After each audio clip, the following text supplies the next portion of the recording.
Stellantis workers could get nearly $15,000 when profit-sharing checks are issued next month. They're, of course, the last of the big three to report. As you can see, those Stellantis workers are going to take home more than GM and Ford workers. Business editor Rod Maloney live. Rod, a surprise, of course, not the least of the issues here. Stellantis is the smallest of the big three.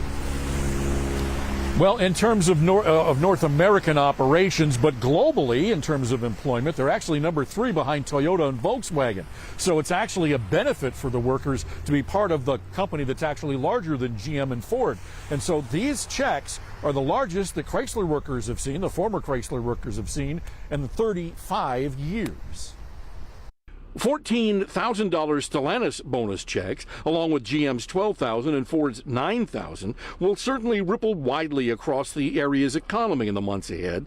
All good news and a bit of a surprise, says Mike Ilitch School of Business Management professor and union expert Marek Masters. It's certainly a sign that despite a difficult year in 2022 with supply chain challenges, and the economy, rising interest rates, et cetera, that the companies were able to perform well. And while the domestic three are all smiles tonight with hefty profits pulled in last year, they know they have to buckle themselves in because this is the year to negotiate a new national UAW contract. You'll recall back in 2019, the union struck General Motors, wanting more money and a better contract. Well, this time around, the union is vastly different, considering new leadership elected and the possibility of a new UAW president as the runoff election is still ongoing. And there are groups among workers like supplementals and part-time workers who don't see these large payouts.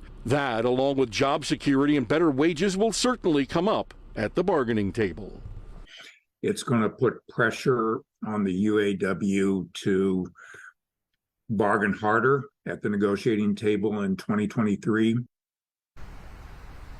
What Marek is talking about there is the rank and file wanting more from the car company. So they've got their local agreements to negotiate that they do in tandem with the national pattern agreement, and they've already started to work on that. In the meantime, the car companies are probably in the position of having to jockey to see who gets to be the lead company as they go for the first pattern, who gets to be target. A lot of companies like to fight for that so that they can control exactly what gets into that contract. So clearly, we're going to be talking a lot about this in the months to come, particularly come September when the contract is up. Reporting live, Ian Brighton, Rod Maloney, Local 4. Great breakdown of all of that. All right, Rod.